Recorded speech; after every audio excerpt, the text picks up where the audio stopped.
గౌరవ ముఖ్యమంత్రి గారు కర్నూలు విమానాశ్రయాన్ని తన అమృత హస్తాలతో ఆవిష్కరించారు. ఇప్పుడు పాండ్యం శాసనసభ్యులు అధ్యక్షులు కాటసాని రాంభూపాల్ రెడ్డి గారు ప్రసంగిస్తారు. పెద్దలు, మా నాయకుడు ఈ రాష్ట్ర ముఖ్యమంత్రి జగన్మోహన్ రెడ్డి గారికి, ఫైనాన్స్ మినిస్టర్ రాజేంద్రనాథ్ రెడ్డి గారికి, మినిస్టర్ గుమ్మనూరు జయరాం గారికి, గౌతమ్ రెడ్డి గారికి, నంద్యాల ఎంపీ పోచా బ్రహ్మానందరెడ్డి గారికి, కర్నూలు ఎంపీ గారికి, ఇంకా వేదికను అలంకరించిన నాతో పాటు ఎమ్మెల్యేలకు, ఎమ్మెల్సీలకు, కొత్తగా ఎన్నికైన మున్సిపల్ చైర్మన్ గారికి, కర్నూలు కార్పొరేషన్ మేయర్ గారికి, ఇంకా సర్పంచులకు, ఇక్కడికి వచ్చిన ప్రజలకందరికీ కూడా నా ఉదయపూర్వక కృతజ్ఞతలు తెలియజేస్తూ, కానీ మన అందరం కూడా ఎన్నో సంవత్సరాల కళ ఈరోజు ఈ రాష్ట్ర ముఖ్యమంత్రి జగన్మోహన్ రెడ్డి గారి ద్వారా ఈ ఓరవకల్లు ఎయిర్పోర్ట్ మనం ఓపెన్ చేసుకోవడం జరుగుతుంది. కానీ మన నాయకునికి ఇతర నాయకులకునే భేదాన్ని మనం గమనించాలి. మనం ఇంతకు ముందు చూసినాం, ఏమి ఊరికే స్కిల్టన్ పెట్టుకొని ఏదో మళ్ళా ఎలక్షన్లో వస్తామో రామో అని ఉద్దేశంతో ఓపెన్ చేసిన పరిస్థితి ఉంటే, కానీ మేమంతా 2019లో ఈ రాష్ట్ర ముఖ్యమంత్రిగా గౌరవనీయుల ముఖ్యమంత్రి జగన్మోహన్ రెడ్డి గారు అయిన తర్వాత ఈ ఓరవకల్లు ఎయిర్పోర్ట్ గురించి మాట్లాడితే మన ముఖ్యమంత్రి గారు ఒకటే చెప్పడం జరిగింది. మనం ఏదైతే ప్రజల ముందు మాట చెప్తామో, మనం ఓపెన్ చేసిన రోజు నుంచి ఎమ్మడే ఫ్లైట్ స్టార్ట్ అయితే తప్ప మనం ఓపెన్ చేయడానికి వీల్లేదు. ఖచ్చితంగా అవన్నీ పూర్తి చేసిన తర్వాతనే మనం ఎయిర్పోర్ట్ ఓపెన్ చేస్తామని చెప్పడం జరిగింది. కానీ ముఖ్యమంత్రి గారు శ్రద్ధ తీసుకొని ఫైనాన్స్ మినిస్టర్ రాజేంద్రనాథ్ రెడ్డి గారికి చెప్పి, నువ్వు ఇమ్మీడియట్గా కర్నూలు ఎయిర్పోర్టుకు ఏమి డబ్బులు అవసరమో ఇమ్మీడియట్గా ఇచ్చి ఆ ఎయిర్పోర్టు ఓపెన్ చేయమని చెప్పిన తర్వాత ఒక 8 నెలలు శ్రమించిన తర్వాత ఈరోజు ఎయిర్పోర్టు, ఈ ఓరవకల్లు ఎయిర్పోర్టు మనం ప్రారంభోత్సవం చేయడం జరుగుతుంది. మిమ్మల్ని అందరినీ కూడా కోరేది ఒకటే, అందరి నాయకులకు మన నాయకుడు ప్రజల ముందర ఏ మాట చెప్తే ఆ మాటకు నిలబడాలి, ప్రజలకు జవాబుదారీగా ఉండాలని కోరుకునే నాయకుడు మా నాయకుడు ఈ రాష్ట్ర ముఖ్యమంత్రి జగన్మోహన్ రెడ్డి గారు. మన అందరం కూడా ఈరోజు మనం 28వ తేదీ నుంచి ఫ్లైట్లన్నీ కూడా మనం ఇక్కడ నుంచి మన ఆపరేషన్ స్టార్ట్ కావడంతోనే స్టార్ట్ చేయడానికే ముందుగా ఈరోజు ఈ ఓరవకల్లు ఎయిర్పోర్టును మనం ఓపెన్ చేయడానికి రావడం జరిగింది. ముఖ్యమంత్రి గారిని జగన్మోహన్ రెడ్డి గారిని కోరేది ఒకటే, మాకు రెండు విషయాలు మాత్రం మీరు ఈ ఓరవకల్లుకు సంబంధించిన వరకు మల్లికార్జున రిజర్వాయర్ను మీరు ఎంత తొందరగా మీరు ఇన్వెస్టిగేషన్ చేపించి ఈ ప్రాంతానికి సాగునీరు, త్రాగునీరు రాబోయే కాలంలో మీరే మీ దయ వల్లనే మన ఓరవకల్లు, బెంగళూరు, హైదరాబాద్ కార్డియార్ ఇండస్ట్రీస్ కూడా ఈరోజు మీ దయ వల్లనే ఈరోజు 9,000 ఎకరాలు ఈరోజు మనం అక్వైర్ చేయడానికి కూడా మొత్తం కూడా అక్వైర్ చేయడం జరుగుతుంది. కూడా డబ్బులు కూడా తొందరలోనే ఇవ్వడం జరుగుతుంది. ఎవరైతే మనం అంతకుముందు పరిస్థితి కాకుండా ఇప్పుడు మాత్రం మీరు ముఖ్యమంత్రి అయిన తర్వాత ఏ రైతుకు కూడా అన్యాయం జరగకుండా, ఎవరైతే సాగులు ఉన్నారో, ఎవరైతే ఖచ్చితంగా నిజమైన రైతులు ఉన్నారో వాళ్ళకందరికీ కూడా అన్యాయం జరగకుండా వాళ్ళకందరికీ కూడా పేమెంట్ ఇచ్చే పరిస్థితి కూడా ఏర్పాటు చేయడం జరిగింది. కాబట్టి మీ వల్లనే ఈరోజు మొత్తం మేము అన్ని కూడా ఈ రాష్ట్రంలో ఉండే కార్పొరేషన్లు కానీ సర్పంచులన్నీ కూడా గెలిచగలిగిన స్వాతంత్రం వచ్చిన తర్వాత ఏ పార్టీకి కానీ ఏ నాయకునికి కానీ ప్రజలు ఇంత బ్రహ్మరథం పట్టిన పరిస్థితి మీ సారథ్యంలోనే, అది కూడా వైఎస్ఆర్సీపీ పార్టీ ఈరోజు మొత్తం మన వాళ్ళని మున్సిపల్ చైర్మన్లు, కార్పొరేషన్లు అన్నీ కూడా గెలిచిన ఘనత మీది. మీరు ప్రవేశపెట్టిన నవరత్నం వల్లే ఈరోజు అంతా కూడా ప్రజలు ఈరోజు మనకందరికీ కూడా మన పార్టీని అఖండ విజయాన్ని చేకూర్చడం జరిగింది. కాబట్టి మిమ్మల్ని కోరేది ఒకటే, ఇన్ని మన నవరత్నాలు చేసిన మిమ్మల్ని కోరేది ఒకటే, ఇంతకు ముందు ప్రభుత్వాల నుంచి ఎవరైతే ఇండ్లు తీసుకున్నారో వాళ్ళందరికీ కూడా మీరందరికీ కూడా రూపాయికే మనం కట్టిన వాళ్ళకందరికీ కూడా వాళ్ళ సొంత ఇల్లు ఇవ్వడం జరుగుతుంది. చాలా మంది మాత్రం అంతకుముందు లోన్లు తీసుకొని ఉండే వాళ్ళని కూడా మీరు ఒక్కసారి దయ చూసి వాళ్ళకందరికీ కూడా ఉండే ఎంత వాళ్ళ అప్పు ఉంటే అంత అప్పు కడితే కూడా వాళ్ళకందరికీ కూడా ఆ ఇండ్లు వాళ్ళ పేట మీరు ఇవ్వడానికి మీరు ఒక్కసారి ఆదేశాలు ఇవ్వాల్సిందిగా మన ముఖ్యమంత్రి గారిని కోరుకుంటూ, మరొకసారి ముఖ్యమంత్రి గారిని కూడా ఈ సభాముఖంగా ఈ ఎయిర్పోర్టుకు ఉయ్యలవాడ నరసింహారెడ్డి గారి పేరు పెట్టవలసిందిగా కోరుకుంటూ, నాకు ఈ అవకాశం ఇచ్చిన మీకందరికీ కూడా నా ఉదయపూర్వక కృతజ్ఞతలు తెలియజేస్తున్నాను. ఇప్పుడు ఆంధ్రప్రదేశ్ జనం గుండె చప్పుడు మన గౌరవ ముఖ్యమంత్రి వర్యులు శ్రీ వైఎస్ జగన్మోహన్ రెడ్డి గారి ఆత్మీయ పలుకులు విందాం.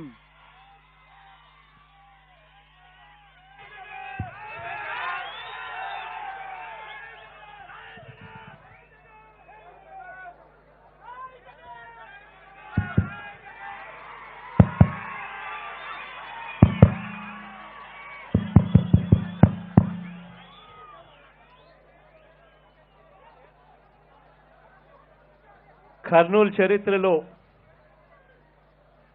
ఈరోజు బహుశా ఎప్పటికీ కూడా నిలిచిపోతుందేమో. ఈరోజు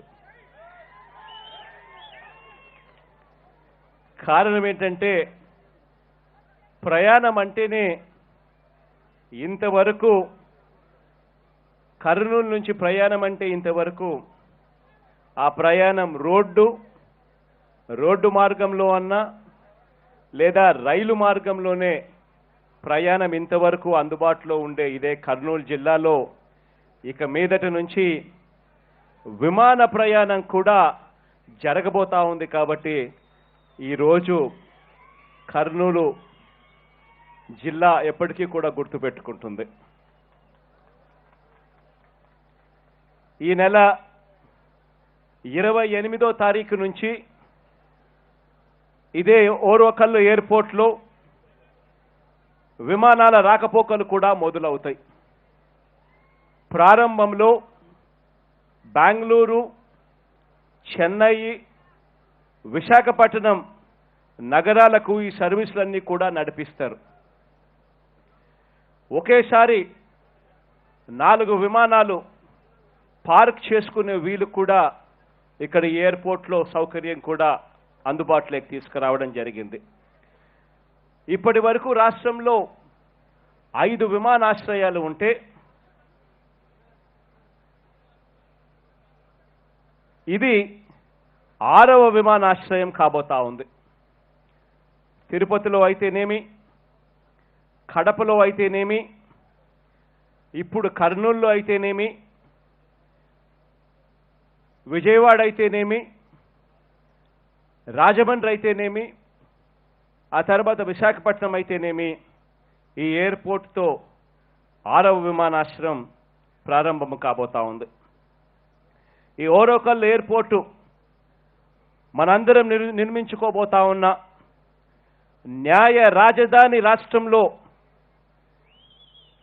మిగతా ప్రాంతాలకు, మిగతా రాష్ట్రాలకు కలిపే ఎయిర్పోర్ట్గా నిలబడుతుంది అని చెప్పి సందర్భంగా తెలియజేస్తా ఉన్నాను, గర్వంగా కూడా. ఇదే ఎయిర్పోర్టుకు విషయానికి వస్తే మీ అందరికీ కూడా బాగా గుర్తుంటుంది, ఎన్నికలకు కేవలం నెల రోజులు గడువు కూడా ఉన్నప్పుడు, ఫిబ్రవరి మాసంలో అనుకుంటా, ఎన్నికలకు కేవలం నెల రోజులు గడువులు ఉన్నప్పుడు మాత్రం ఈ ఎయిర్పోర్టు పూర్తి కాకమునిపే, అనుమతులు రాకమునిపే, విమానాలు ఎగరలేని పరిస్థితిలో ఉన్నప్పుడే, కనీసం రన్వే పనులు కూడా సరిగ్గా జరగని పరిస్థితుల్లో, కన్స్ట్రక్షన్ పనులు కూడా సరిగ్గా జరగని పరిస్థితిలోనే ఎన్నికల్లో లబ్ధి పొందేందుకు అప్పట్లో ఒక ముఖ్యమంత్రి గారు, చంద్రబాబు నాయుడు గారని ఆయన పేరు, రావడం, రిబ్బన్ కటింగ్ చేసేయడము మనమంతా కూడా కళ్ళారా చూసాం. ఆ రోజు నుంచి ఈ రోజుటికి దాదాపుగా 2 సంవత్సరాలు కాబోస్తా ఉంది. ఈ 2 సంవత్సరాల కాలంలో ఇదే కర్నూలులోనే ఇదే విమానాశ్రయం ఖచ్చితంగా రావాలి అని దీనికోసం పట్టుదలతో 110 కోట్ల రూపాయలు ఖర్చు చేసి 110 కోట్ల పనులు చేసి కేవలం ఏడాదిన్నర వ్యవధిలోనే ప్యాసింజర్ టెర్మినల్ బిల్డింగు 5 ఫ్లోర్లలో air traffic control admission building police బ్యారెక్కు passenger lounge VIP lounge water over head tank సబ్స్టేషన్లు రన్వేలోని బ్యాలెన్స్ పనులు ఇవన్నీ కూడా యుద్ధ ప్రాతిపదికన పూర్తి చేయగలిగామని చెప్పి కూడా ఈ సందర్భంగా సగర్వంగా కూడా తెలియజేస్తా ఉన్నాను. ఇదొకటే కాకుండా ఆస్ట్రియా నుంచి కూడా దిగుమతి చేసుకున్న 2 అధునాతన అగ్నిమాపక శకటాలను కూడా ఇక్కడే అందుబాటులో కూడా ఉంచడం జరుగుతూ ఉంది. ప్యాసింజర్ టెర్మినల్ వద్ద కార్ రెంటలు, బేబీ కేర్, మెడికల్ కేర్ వంటి అన్ని సదుపాయాలు కూడా అందుబాటులోకి తీసుకొని రావడం జరిగింది. కర్నూలు విమానాశ్రయానికి ఎయిర్ ట్రాఫిక్ కంట్రోల్ అంటే ఏటీసీ, పౌర విమానయాన డైరెక్టర్ జనరల్ అంటే డీజీసీఏ అనుమతులు రప్పించడంలో తెప్పించడంలో విమానాశ్రయానికి సంబంధించిన అన్ని నిర్మాణాలను కూడా పూర్తి చేయడంలో మన మంత్రి మన అధికారులు ఎంతగానో పనిచేశారని వారందరికీ కూడా ఈ సందర్భంగా అభినందనలు కూడా తెలియజేస్తా ఉన్నాను.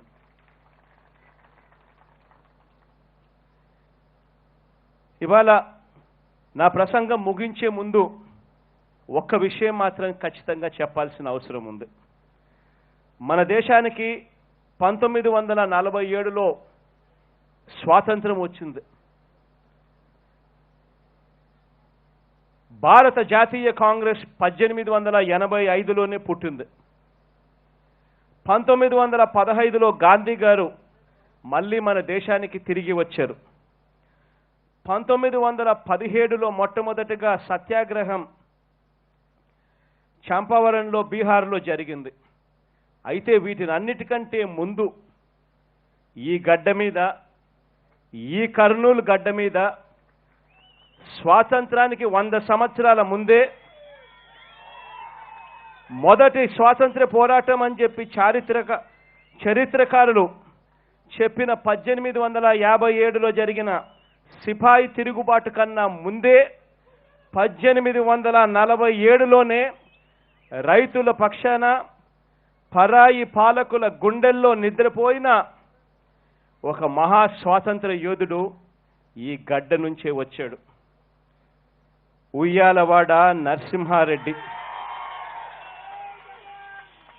ఈరోజు ఆయనకు నివాళులుగా ఈ విమానాశ్రయానికి ఉయ్యాలవాడ నరసింహారెడ్డి విమానాశ్రయంగా పేరు పెడతా ఉన్నామని చెప్పి సందర్భంగా కూడా సగర్వంగా కూడా తెలియజేస్తా ఉన్నాను.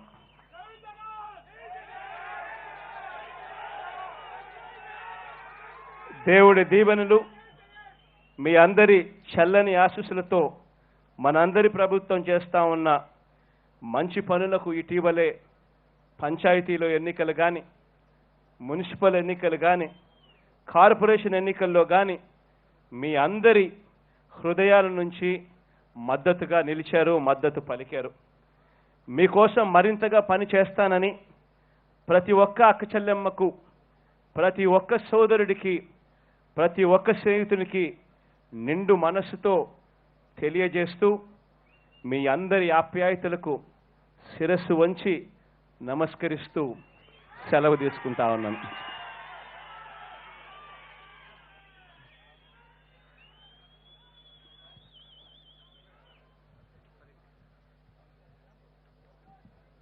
ఇప్పుడు గౌరవ ముఖ్యమంత్రి గారు ప్రత్యేక పోస్టల్ కవర్ను ఆవిష్కరిస్తూ ఉన్నారు. కర్నూలు విమానాశ్రయానికి సంబంధించిన చిత్రపటం కలిగిన ప్రత్యేక తపాలా శాఖ కవర్ను గౌరవ ముఖ్యమంత్రి గారు మీ అందరి చప్పట్ల నడుమ ఆవిష్కరిస్తూ ఉన్నారు.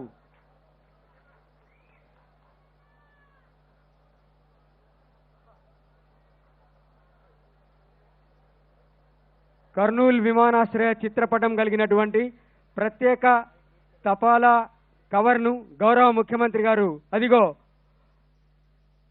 ఆవిష్కరిస్తూ ఉన్నారు.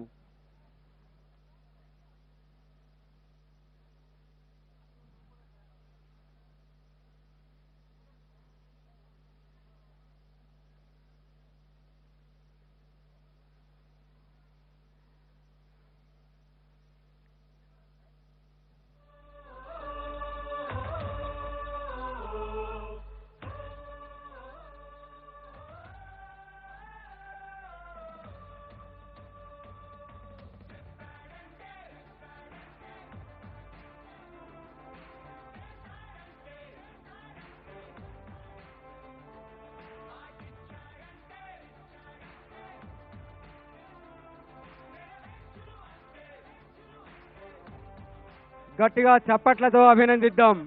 ఈరోజు కర్నూలు విమానాశ్రయాన్ని తన స్వర్ణ హస్తాలతో ప్రారంభించి జాతికి అంకితం చేశారు గౌరవ ముఖ్యమంత్రి శ్రీ వైఎస్ జగన్మోహన్ రెడ్డి గారు.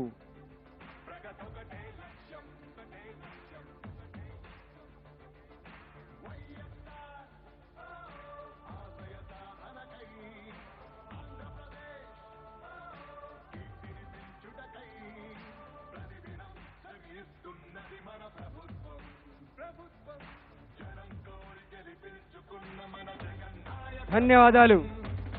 కర్నూలు నేల తల్లి పులకిస్తోంది. ఆకాశం నుండి దేవతలు అరుదైన పూల జల్లులు కులిపిస్తున్నారు.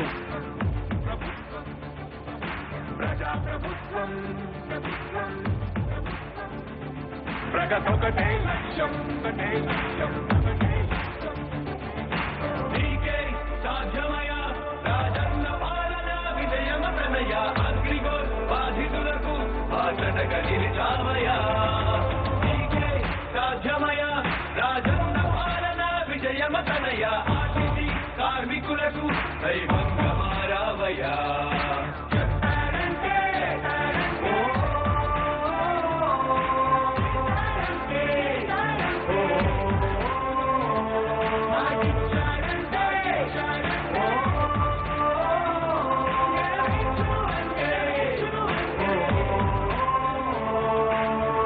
సచివాలయముల ద్వారా యువత భవిత మారింది.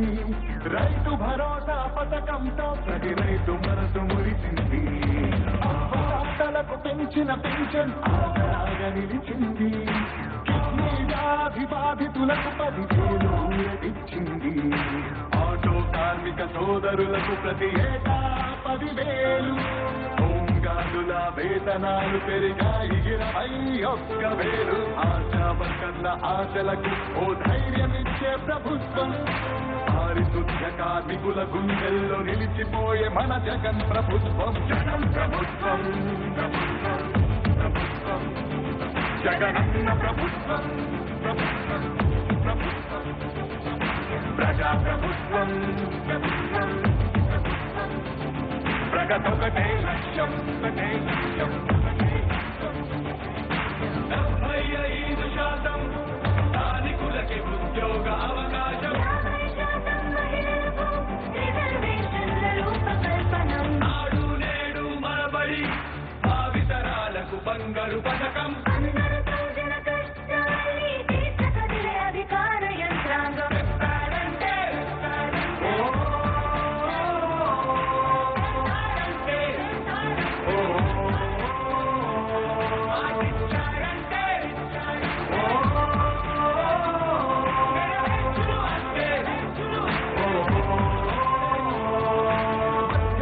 మొదలైన యుద్ధం విజయదారులను చూపే. చెయ్యి దాటితే ఆరోగ్యశ్రీ ఎందరికో దైవమయ్యే. పేదలకిచ్చే పక్కా ఇల్లు సొంతింటి కలను తీర్చే. అమ్మఒడి పథకం ద్వారా ప్రతి అమ్మ కష్టాలు తీరే. చేనేతలకు ప్రతి ఏటా 24,000 సహాయం. ప్రతి మహిళకు అందనుంది వైఎస్ఆర్ ఆసరా పథకం. కానుకను ప్రతి పేదింటికి పెద్దయ్యను మన ప్రభుత్వం. యుద్ధ ప్రతిపాదనలతో జనకళ్ళను తీసుకొస్తోంది జగన్ ప్రభుత్వం. జగన్ ప్రభుత్వం, ప్రభుత్వం, ప్రభుత్వం, జగనన్న ప్రభుత్వం, ప్రభుత్వం, ప్రభుత్వం. ప్రజాప్రభుత్వం ప్రగతొకటే లక్ష్యం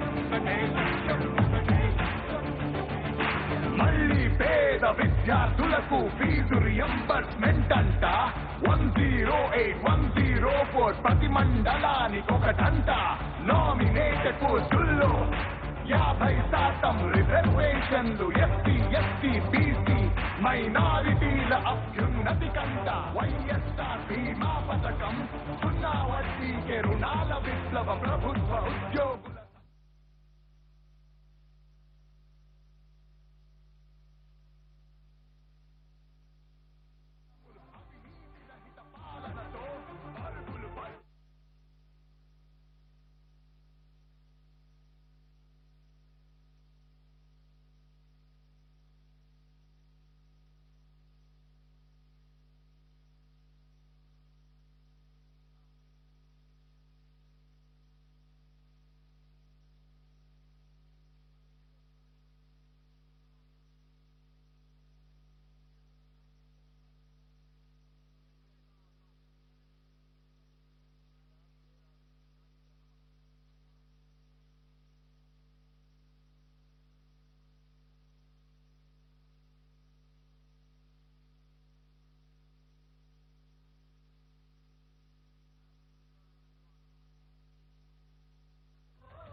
ప్రభుత్వం జగనన్న ప్రభుత్వం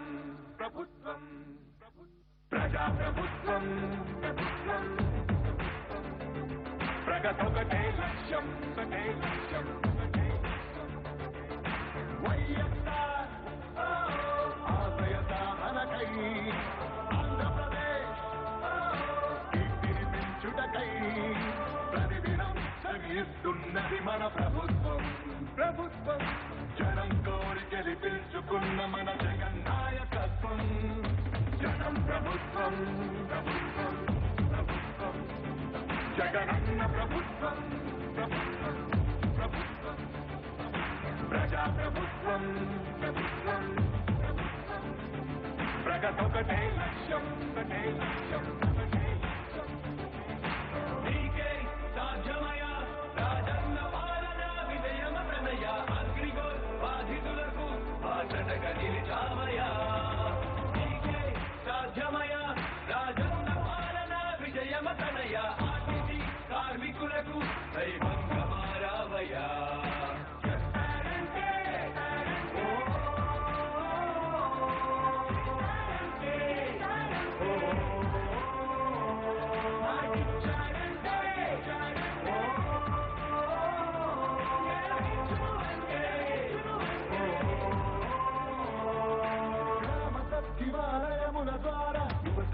మారింది రైతు భరోసా పథకంతో ప్రతి రైతు మనసు మురిసింది పంటలకు పెంచిన పెన్షన్ ఆసరాగా నిలిచింది కిడ్నీ వ్యాధి బాధితులకు 10,000 ఊరటిచ్చింది ఆటో కార్మిక సోదరులకు ప్రతి ఏటా 10,000 హోంగార్డుల వేతనాలు పెరిగాయి 21,000 ఆశా వర్కర్ల ఆశలకు ఓ ధైర్యమిచ్చే ప్రభుత్వం పారిశుద్ధ్య కార్మికుల గుండెల్లో నిలిచిపోయే మన జగన్ ప్రభుత్వం జగన్ ప్రభుత్వం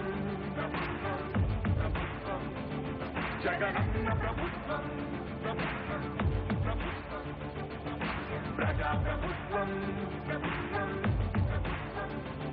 ప్రగతొకటే లక్ష్యం 75% స్థానికులకి ఉద్యోగ అవకాశం నాడు నేడు మనబడి భావితరాలకు బంగారు పథకం అధికార యంత్రాంగం చెప్పారంటే